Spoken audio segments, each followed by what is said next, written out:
আমরা মেয়েরা যদি একটু হিসাবি হই তাহলে আমাদের ছোট ছোট ইচ্ছাগুলো পূরণ করার জন্য কখনোই কারোর কাছে হাত পাততে হবে না।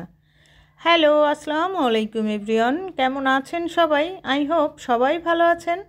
আমিও আছি আলহামদুলিল্লাহ ভালো। নতুন দিনের নতুন আরও একটা ব্লগ ভিডিওতে যশোরের মেয়ে হেনা চ্যানেল থেকে আমি হেনা আপনাদেরকে ওয়েলকাম করছি। কাছে কিংবা দূরে যে যেখান থেকে বসে এই মুহূর্তে আমার ভিডিওটা ক্লিক করেছেন, আমি আশা করব আপনারা সবাই ভালো আছেন, সুস্থ আছেন। ভিডিওর শুরুতে প্লিজ একটা লাইক দিয়ে আমার ভিডিওটা কন্টিনিউ করবেন।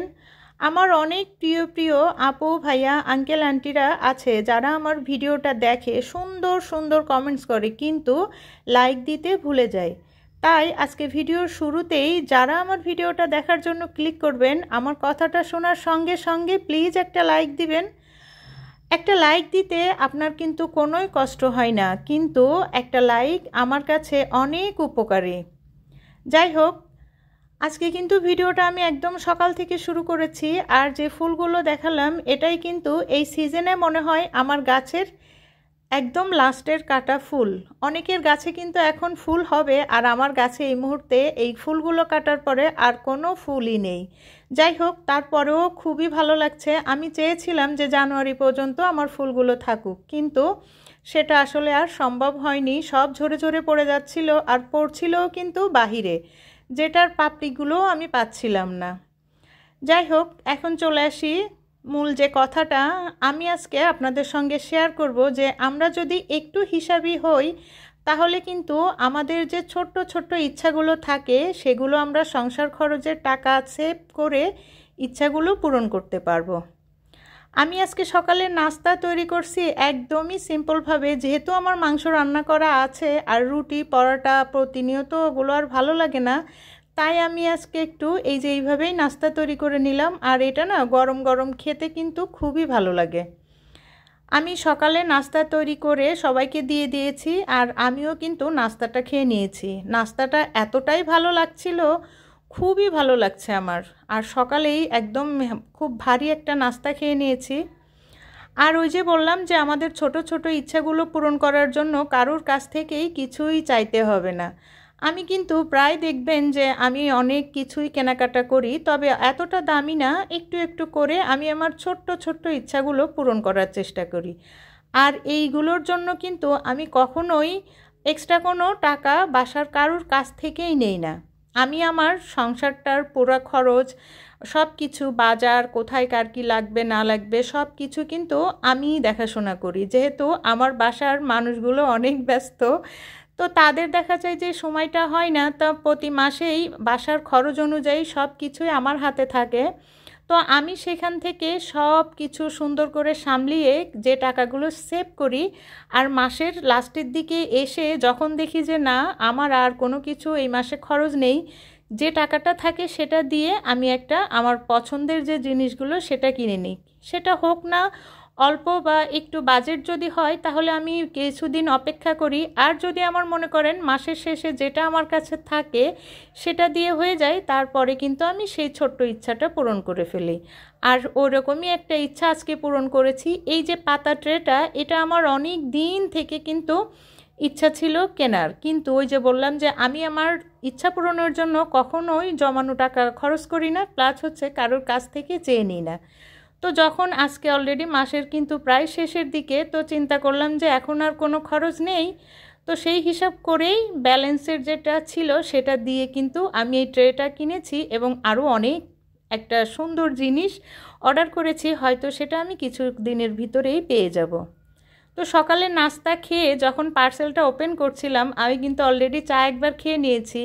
আর যেহেতু এত সুন্দর একটা জিনিস আমি হাতে পেয়েছি, তো কিভাবে সেটাকে ব্যবহার করব তাই আবার কিন্তু ডাবল করে আর একবার চা খেলাম, আর সেটাও কিন্তু আপনাদের সঙ্গে শেয়ার করেছি। আমার পছন্দের একটা ট্রে, তারপরে হচ্ছে যে পছন্দের কাপ, আর খুব মজা করে আবারও এক কাপ চা নিয়ে বেলকুনিতে বসে বসে চা খেয়ে নিয়েছি।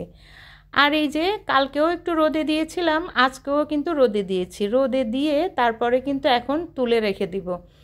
আর এই আচারটা এখন আমি নিমিষেই অনেক দিন ধরে খেতে পারবো। আর এটা কিন্তু ডালের সঙ্গে বা অন্যান্য যে কোনো খাবারের সঙ্গে কিন্তু খেতে খুবই ভালো লাগে, আর সত্যি বলতে কি খুবই মজা হয়েছিল।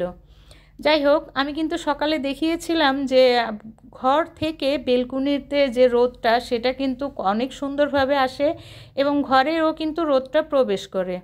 আর শীত মানেই তো অনেক ভারী ভারী খাতা কম্বল, যেটা সব সময় বলি, আর এই কাজটা করতে কিন্তু খুবই কষ্ট লাগে।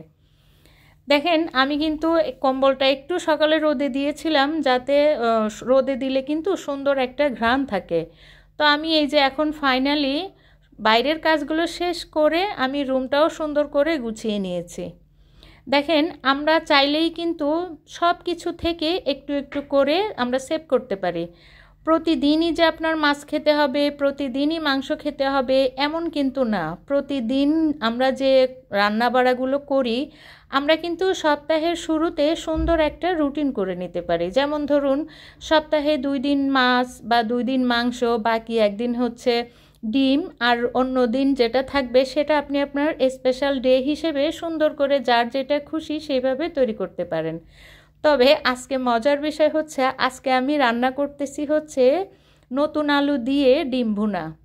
আমরা ছোটোকালে, আপনারা এরকম করেছেন কি না জানি না, অনেকেই বলতো যে ছোটো মাছ রান্না করলে আজকে বাসায় একদম লোকমায় লোকমায় মাছের মাথা। তো তখন না বুঝতাম না যে এত মাথা কিভাবে খাই, কিন্তু বড় হওয়ার পরে বুঝেছি যে আসলে লোকমায় লোকমায় মাথা বলতে এটাই বোঝায় যে ছোটো মাছ হলে প্রতিবার আপনি যতবার লোকমা নিবেন গালে ততবারই কিন্তু অসংখ্য মাথা আপনার খাওয়া হয়ে যায়।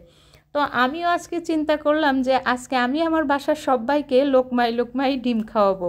আর সেই অনুযায়ী কিন্তু দেখেন, আমি ছোট্ট ছোট্ট আলুগুলো বেছে নিয়ে তারপরে সুন্দর করে ধুয়ে এই যে কিন্তু আমি তেলে ভেজে নিয়েছি। আর সব সময় ডিম রান্নার সময় ডিমের গায়ে হলুদ না মেখে, আমার মনে হয় আপনি যদি তেলের উপরে হলুদটা দিয়ে ডিমগুলো দিয়ে দেন, তাতে কিন্তু ডিমের কালারটা সুন্দর হয়ে যায়। ভিডিওর এই প্রান্তে যারা আমার বকবকগুলো শুনছেন, আমার প্লিজ চ্যানেলটা লাইক দিয়ে তারপরে আমার ভিডিওটা কন্টিনিউ করবেন।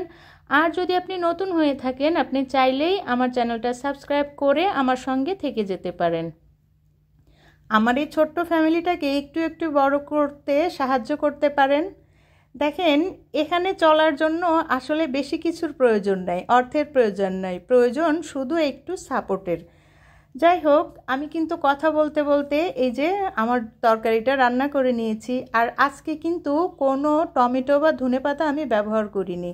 দেখেন, প্রতিটা জিনিসের কিন্তু আলাদা আলাদা একটা বৈশিষ্ট্য আছে। আপনি যেমন একটা অনুষ্ঠানের বাড়িতে কিন্তু আপনি সেই দেখা গেল যে একটা মৃত বাড়িতে আমরা কিন্তু লাল একটা ড্রেস পরে যেতে যেমন দ্বিধাবোধ করি, ঠিক তেমনই এরকম একটা তরকারিতে যদি আপনি ধনেপাতা ব্যবহার করেন, তরকারির টেস্টটাই নষ্ট হয়ে যাবে। তাই আমি একটু এলাচ আর জিরা ভেজে নিয়ে তারপরে হচ্ছে উপর দিয়ে ঘ্রাণের জন্য দিয়ে দিয়েছি। আর ফাইনাল লুকটাও না অনেক ভালো হয়েছিল, খেতেও খুব মজা হয়েছিল। আজকের ভিডিওটা আমি বেশি বড় করব না, আজকের ভিডিওটা এখানেই শেষ করব। আর আমি চাইবো সবাই একটু একটু করে সেভ করে তারপরে হচ্ছে সংসারটা চালাবে।